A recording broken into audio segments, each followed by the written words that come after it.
আমাদের সঙ্গে এই মুহূর্তে সন্দেশখালী থেকে সরাসরি রয়েছেন জ্যোতিকা রায়। জ্যোতিকা রায়ের কথা আপনারা জানেন যে সাম্প্রতিককালে এই যাবতীয় আলোচনার কেন্দ্রবিন্দুতে তিনি উঠে এসছেন এই জন্যে যে সাধারণ ঘরের একজন মহিলা কিভাবে লড়াই করে এরকম এমন একটা পরিবেশ যেখানে আতঙ্কটা সবাইকে গ্রাস করে রেখেছে, সেখানে সবার মুখ হয়ে উঠছেন, সবার কথাগুলো তার মুখ দিয়ে বেরোচ্ছে।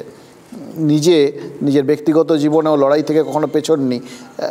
গ্র্যাজুয়েশন করার পর তারপর যখন দেখেছেন যে কোথাও গিয়ে চাকরি বাকরির অবস্থা খারাপ, টোটো চালিয়েছেন। লড়াইটা প্রতিটা পদে হয়তো তার নিজের মজ্জাগত হয়ে গেছে লড়াইটা, সেই জন্যেই এবং তাই জন্যেই যে জায়গাটায় সবাই মুখ খুলতে ভয় পাচ্ছে সেখানে তিনি কিন্তু সবার সামনে দাঁড়িয়েছেন। আমরা দেখেছি এই যে সবাই মুখ ঢেকে কথা বলছেন, বিভিন্ন সময় নিজেদের লুকানোর চেষ্টা করছেন, কিন্তু জ্যোতিকা সে সমস্ত কিছু ধার ধারেননি। জ্যোতিকা, এইভাবে সবার সামনে মুখ খোলাটা ঝুঁকির নয়? হ্যাঁ, ঝুঁকি তো এমনিতেই হয়ে আছে, কারণ ঝুঁকি সম্পূর্ণভাবে চলছে বর্তমানে, এখনও ঝুঁকিপূর্ণ আছে। কাল রাতেও এরকম ধরনের কিছু একটা ঘটে গেছে, যেটা কাল রাতে আমি বাড়িতে ছিলাম। এমতো অবস্থায় যদি গ্রামের মায়েরা না জেগে উঠতো তো হয়তো কাল রাতে একটা অন্য কিছু হতো। আমার বাড়ির পাশে নদীতে বোট এসে থামে, রাতের বেলা মায়েরা জেগে উঠে এবং তারা যখন জানতে পারে সকলে জেগে আছে, বুঝতে পারে তখন তারা পালায় এখান থেকে তাড়াতাড়ি করে বোট ছেড়ে। মানে ঝুঁকি তো থেকেই যাচ্ছে, জীবনের ঝুঁকি। তবুও যেটা সত্যই হবে, কারণ আমাদের জীবনের সত্যটা তো লুকানোর জায়গা নেই। তো আজ যেটা ঘটেছে সেটা বাস্তব ঘটেছে। এই ধরুন দাদা আজকের আড়াল থেকে বলছেন, শিবুদা, যে আমি কোনো অন্যায় করিনি, মায়েদের সঙ্গে মায়েরা আমাকে ভালোবাসে। হ্যাঁ, আমি অস্বীকার করছি না, ওনাকে অনেক মায়েরাই ভালোবাসেন, মা বোনেরা অনেকেই ভালোবাসেন। সেই ভালোবাসার জায়গাটা কিন্তু একটা অন্য রকম জায়গা ছিল, সেই ভালোবাসার জায়গাটা ঠিক বাঁধিয়ে রাখার মতো মনে হয়। তা উনি এত ভালোবাসার জায়গা ছেড়ে দিয়ে কেন লুকিয়ে আছেন? কিংবা আজকের যে আমরা বলছি না আমাদের গ্রামের মানুষ কি ছিল না, কিন্তু তাদের সঙ্গে তারা ছাড়াও উনি কেন আজকের বাইরে আছেন? উনি কেন চলে গেলেন? মানে নিজের লুকিয়ে থেকে দেখুন, পুলিশ প্রশাসন ওনাদেরকে খুঁজে পাচ্ছে না, কিন্তু মিডিয়া খুঁজে পেয়ে যাচ্ছে। এটা একটা কি অবাস্তব ঘটনা বলে মনে হচ্ছে না? আমাকে একটা কথা বলুন, ধরুন আপনারাই যে এত কথা বলছেন, আমি তার আগে একটু কাল রাত্রের প্রসঙ্গ যখন বললেন আগে সেইটা একটু শুনে নিই। মানে শুধু কি আপনার বাড়ির চারপাশে গেছিল, নাকি আপনাদের গোটা এরিয়াটায় গ্রামের মধ্যেও এরকম লোকজন এসছে, ভয় দেখাচ্ছে, কি ঘটছে? না, গ্রামের ভিতরে তো লোকজন ঢুকতে পারছে না, কারণ আমার বাড়িটা একদম নদীর সাইডে। এগুলো নিশ্চয় পুলিশ ছিল না। আর যেগুলো গ্রামের ভিতরে ঘটছে সেটা সম্পূর্ণ পুলিশ দিয়ে করা হচ্ছে। যেটা হচ্ছে পুলিশ নিজে গিয়ে, ধরুন একটা রাত্রে একটা বাড়িতে ধরুন অন্যদের নামে ফলস কেস তো হয়েছেই, এবার সেই বাড়িতে গিয়ে যদি পুলিশ দরজা কড়া নাড়ে, তা সেই মানুষটা কি ভয় তো লাগবেই। সে তখন ভীত হয়ে যে পুলিশ যদি এখন তুলে নিয়ে যায়, আমরা আন্দোলনটা চালাবো কী করে? এটা তো একটা ভয়ের জায়গায় থেকে যাচ্ছে, তাই নাকি? দেখুন, আজকে মুখ্যমন্ত্রীও বলেছেন যে শাহজাহানকে টার্গেট করে ইডি প্রথমে ঢুকেছে, তারপর সেখানে পলিটিক্যাল পার্টি বিজেপি এবং অন্যান্যরা সবাই ঢুকেছে, এরকম একটা কথা বলেছেন। পরিষ্কার মোটামুটি একটা ইঙ্গিত দিয়েছেন যে শাহজাহানের বিরুদ্ধে যে অভিযোগগুলো সেগুলো বোধহয় সঠিক নয়। কি বলবেন? একটা কথা বলি, যে কোনো পার্টির বিরোধিতা দিয়ে কোনো পার্টিকে না জড়িয়ে শাহজাহান শিবু হাজরাকে অ্যারেস্ট করে তুলে নিয়ে ভোটে এসে দাঁড়াক আমাদের সামনে। দেখুন, অন্য মুখ দিয়ে দেখুন আমাদের এখানে কি হচ্ছে না হচ্ছে। অন্য পার্টিকে তুলে নিয়ে এসে কোনো লাভ নেই। আমাদের যাদের বিরুদ্ধে অভিযোগ তাদেরকে তুলে নিয়ে দিদি এসে দাঁড়াক, সবাই তো ওনাকে সম্মান জানাবে। অযথা শুধু এ পার্টি সে পার্টি টেনে নিয়ে এসে কোনো লাভ নেই। মানে দিদির ওপর এখন আপনাদের পুরো ভরসা? বর্তমান ভরসা আছে ওনার উপরে, আমরা ভরসা হারাইনি তো। আমরা কবে বললাম ওনার উপরে ভরসা হারিয়েছি? আমাদের যাদের উপরে ভরসা হয়েছে তাদেরকে দিদি তুলে নিয়ে সামনে এসে দাঁড়াক, দেখুক পরিস্থিতিটা কোথায় যাচ্ছে। আমার মনে হয় ওই যে টাকা ফিরিয়ে দেব, ওই যে কে যেন একজন মন্ত্রী আসলেন আগের দিন, টাকা ফিরিয়ে খেলা ঘুরিয়ে দেবে, এখানে খেলার গল্প আসছে কেন? মা বোনেরা কি মাঠে খেলতে নেমেছে মনে হচ্ছে ওনার কি মনে হয়েছে মা বোনেরা মাঠে খেলতে নেমেছে? হ্যাঁ, আজ নয় আমাকে অ্যাটাক করেছে, কাল আমাকে রাস্তায় পেলে মেরে দেবে, কারণ আমি দুদিন টিউশনি পড়াতে যাই, বাইরে কোচিংয়ে যাই, আমি অন্য জায়গায় কাজে যাই, এদিক ওদিক ছুটে বেড়াই, হয়তো আমাকে মেরে দেবে, আমি পরোয়া করছি না। কিন্তু এই কিন্তুটা কিন্তু এক জায়গায় থেকেই যাচ্ছে, বুঝতে পারলেন? এই যে এটা ওটা না বলে উনি একটা কাজ করুন, যে যাদের বিরুদ্ধে অভিযোগ, উনি কেন ওনাকে আড়াল করতে চাইছেন? উনি ওনাকে তুলে দিন না, তুলে দিয়ে উনি আসুক, এসে দেখুক, মা বোনেদের পাশে এসে দাঁড়াক, দেখুক মা বোনেরা ওনাকে সম্মান জানায় কি না। অসম্মানের কোনো জায়গা নেই তো। উনি যদি একজন নারী হয়ে থাকেন তাহলে পুরুষদেরকে এত ওনার ওই পুরুষ মানুষ দুটোকে উনি যে সাপোর্ট করে যাচ্ছেন, কন্টিনিউ ওনাকে আড়াল করার চেষ্টা করছেন, আড়াল না করে উনি এগিয়ে আসুক বিষয়টাতে। এমনিতে তৃণমূলের অন্য মন্ত্রী এবং অন্য সবাইকে নেতারাও কিন্তু বলছেন, সবাই মিলেই বলছেন যে গোটা বিষয়গুলো, যে অভিযোগগুলো আপনারা তুলছেন, যেভাবে সম্ভ্রমহানির অভিযোগ উঠেছে, যেভাবে অসংখ্য মহিলা তারা মুখ ঢাকা দিয়ে তারা সবাই সামনে এসে বলেছেন, সেগুলো সব সাজানো ঘটনা, কি বলবেন? এই যে মুখ ঢাকা দেওয়ার বিষয়টা কখন এসছে জানেন? কারণ মহিলাদেরকে কোনো কিছু করতে গেলে এখন ওনাদেরকে একটু ভাবতে হবে, কারণ পুরুষদেরকে মারতে গেলে কোনো কিছু করতে গেলে কিছু ভাবতে হবে না। তো ওই মহিলাটা মুখ না ঢাকা দিয়ে যাবে কোথায়?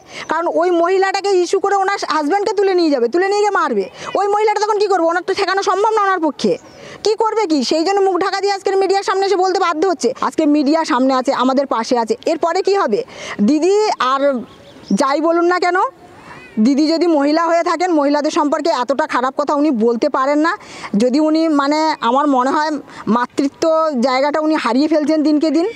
এর থেকে আর কি বলবো না। আপনারা ধরুন এই যে পুলিশ এসছে আপনাদের কাছে বক্তব্য শুনতে, বা জাতীয় মানবাধিকার কমিশনে, জাতীয় মহিলা কমিশন এসছে, রাজ্য মহিলা কমিশন এসছে, কোথাও আপনারা কিন্তু লিখিত কোনো অভিযোগ করেননি। এটাই সব থেকে বড় কথা হচ্ছে যে কিছু তো লিখিত নেই, তাহলে কিভাবে ব্যবস্থা নেওয়া হবে? দেখুন, লিখিত যে দেবে, একটা কথা বলি, পুলিশ যারা অপরাধী, রাজ্যের পুলিশ তাদের বাড়িতে বাড়িতে থাকছে। আমাদের সন্দেশখালী প্রোটেকশন দেওয়ার জন্য এসছে। যারা টিএমসির নেতা তাদের বাড়িতে থাকছে পুলিশ। পুলিশ কাকে প্রোটেকশন দিতে এসছে? জনগণকে দিতে এসছে না যারা নেতা তাদেরকে দিতে এসছে? কাকে প্রোটেকশন দিচ্ছে পুলিশ বলুন? যার নামে আমি অভিযোগ করেছি, যার নামে আমরা অভিযোগ দায়ের করেছি, তার বাড়িতে পুলিশ থাকছে।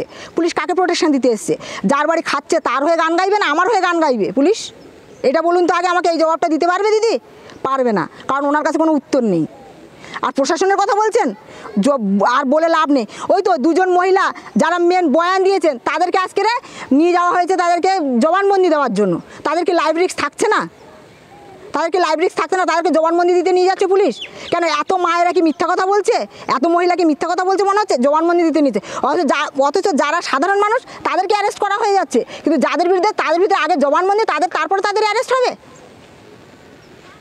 আপনাদের কি কোথাও গিয়ে মনে হচ্ছে যে গোটা বিষয়টা এখন এই রাজনৈতিক চাপানুতরের স্তরে চলে যাচ্ছে? কিন্তু আপনাদের বেসিক যে অভিযোগগুলো, ধরুন অনেকগুলো অভিযোগ যেগুলো একদম জীবন জীবিকার সাথে জড়িত, আপনাদের জমি দখল করে নেওয়া, জমিতে চাষের জমিতে ভেরির জল ঢুকিয়ে, ওই নোনা জল ঢুকিয়ে ভেরি বানিয়ে দেওয়া, বা এবং তার সঙ্গে এই যে সম্ভ্রমহানির অভিযোগগুলো বিভিন্ন সময় উঠে এসছে, এই জিনিসগুলো আস্তে আস্তে সব কোথাও গিয়ে পেছনের সারিতে চলে যাচ্ছে, রাজনীতিটাই সামনে চলে আসছে।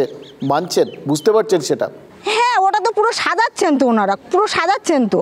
তাই যদি না হবে, এখানে মানে কি বলবো, গণতান্ত্রিক দেশ, অন্যান্য যে রাজনীতি দলগুলো মানে তারাও আশ্বাস দেওয়ার জন্য এগিয়ে আসছে, তারা বাধা পাচ্ছে। কিন্তু দেখুন, 2-4 জন নিয়ে এসে অন্যজন এসে মিটিং করে চলে যাচ্ছে। আজকে এই জায়গাটা তৈরি করেছে তো শিবু হাজরা উত্তম, কারণ বাইরে থেকে লোক নিয়ে এসে যদি গ্রামের মায়ের উপরে এটা ইডি যখন শাহজাহানকে মানে হানা দিল, তখনও কিন্তু আমাদের সন্দেশখালী শান্ত ছিল। তখনও মানুষ যেন কোথাও একটা আটকে ছিল যে না, লিস্ট টাকাটা হয়তো এবার আমরা পেয়ে যাব। কিন্তু ওনারা কি করলেন? তো বাইরে থেকে লোক নিয়ে এসে মায়েদের মারামারি শুরু করে দিলেন গ্রামে। বাইরের লোক নিয়ে এসে মিছিল করে খিস্তি খামারি, বাড়ি বাড়ি দরজায় পাশে গিয়ে খিস্তি শুরু করলেন, খিস্তি গালাগালি দিয়ে মারামারিটা শুরু করলেন। তাহলে এবার কত মানুষ সহ্য করতে করতে না একটা শেষ সীমানায় পৌঁছে গেছে। বারবারই বলেছি, মানুষ আজকে পিছনে ফিরে গেছে। ও পার্টি কত কথা বলবে, আজকে রাজনীতি সামনে চলে আসবে, কারণ ওনারা এইসব চাপা দেওয়ার জন্য তো বলবেই। এটা না বলার কিছু নেই। যারা বুদ্ধিমান মানুষ তারা নিশ্চয়ই বুঝতে পারছে আজকের মায়েরা কোন জায়গায় আছে। পার্টিগত বিষয় বলা হচ্ছে যে আপনাদের এখানে এই যেহেতু সবাই মুখটুক ঢেকে আছেন, এর মধ্যে অসংখ্য বহিরাগত লুকিয়ে রয়েছে যারা বাইরের থেকে এসছেন, অ্যাকচুয়ালি আপনাদের গ্রামের কেউ নন। দেখুন, এইটা আপনি যদি বলেন যে এটা কখনো আপনি দেখেছেন মিছিলে যখনই প্রথম পরপর অ্যারেস্ট করা হলো, তখন মায়েরা কিন্তু মিডিয়ার সামনে আর মুখ ঢেকে আন্দোলন, মানে মুখ খুলে আর আন্দোলন করতে যায়নি, মুখ ঢেকে গেছিলো। তাহলে ওরা সব বহিরাগত? তাহলে মায়েরা সব বহিরাগত, আর ওদের যে গুন্ডাগুলো নিয়ে এসেছিলো ওরা স্থানীয়, তাই তো? গুন্ডাগুলো যেগুলো মারার জন্য নিয়ে এসেছিলো, পুরুষদেরকে মহিলাদেরকে মারার জন্য যেগুলো নিয়ে এসছে, ওগুলো স্থানীয়। আর যে মায়েরা আন্দোলন করছে তারা বহিরাগত। এ তো বলবেই। উনি একজন মহিলা হয়ে আর কি বলবেন? আর কি আছে ওনার বলার মতো? ওনার সম্মানটা আর থাকছে না। আপনারা পরবর্তী ক্ষেত্রগুলোতে এখন যে জায়গাটায় গোটা বিষয়টা চলে যাচ্ছে, পুলিশ ঢুকছে, ওখানে 144 ধারা ছিল, সেটা নয় আদালত তুলে দিয়েছে, কিন্তু গোটা 4-5টা 144 ধারা, আপনারা একটা মোটামুটি চারপাশে ঘেরাটোপের মধ্যে রয়েছেন 144 ধারার। এই রকম একটা পরিস্থিতিতে এই আন্দোলনটা আর বেশি দিন চলবে, বা এইটা আপনারা যে প্রতিবাদ যেটা চালাচ্ছেন সেটা আর বেশি দিন চালানো সম্ভব হবে মনে করছেন? দেখুন, আন্দোলন থামবে না, কারণ মা বোনেদের আন্দোলন যেটা নিয়ে সেই আন্দোলনটা চলবে।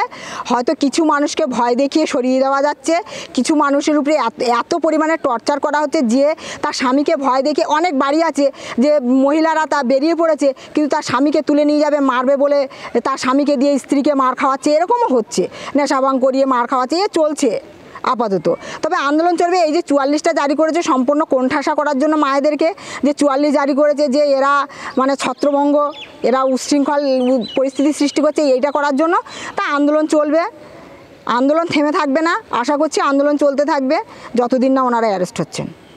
নর্মাল কোর্সে আমরা কিন্তু দেখেই মানে যে যা কিছু আন্দোলন হয় কোথাও না কোথাও গিয়ে আলটিমেটলি সেটা রাজনীতির কোনো একটা ছাপ পড়ে। রাজনীতি না থাকলে, কোনো পলিটিক্যাল পার্টি না থাকলে দীর্ঘস্থায়ী আন্দোলন করা সম্ভব? দেখুন, এখানে কোনো পলিটিক্যাল পার্টি চাইছি না। আমাদের জায়গাটা শান্তি ফিরে আসুক, যেমন শান্তি ছিল আমরা সেই শান্তির জায়গাটা ফেরত চাই। আমরা একটা সময় ছিল না, আমরা বুক খুলে হাসতে পারতাম, গল্প করতাম, সেই হাসি মায়েদের মুখ থেকে সরে গেছে, সেই হাসি সরে গেছে, বলতে গেলে শিশুদের মুখ থেকেও হাসিটা সরে গেছে।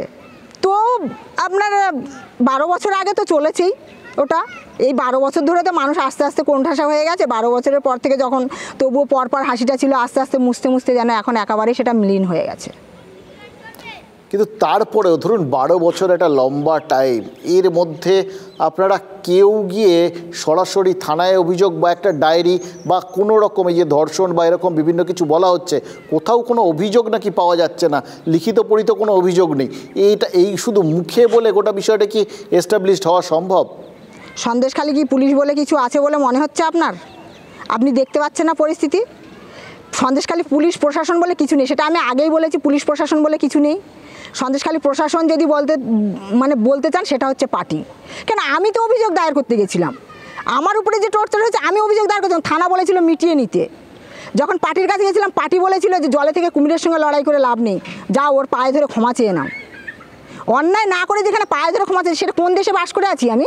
সরকারি দল, যারা শাসক দল, তারা বলে দিয়েছে পুরোটাই সাজানো ঘটনা এবং 18 তারিখ পুরো জিনিসটা খেলাটা ঘুরে যাবে। এই রকম পরিস্থিতিতে গোটা ব্যাপারটায় আপনাদের আর রুখে দাঁড়ানো সম্ভব? আপনারা কি মনে করছেন? দেখুন, যখন মানে পিঠে চাবুক পড়বে না, বলবে শেষ সবলটা দিয়েই দেখি, এইটা হচ্ছে গল্প।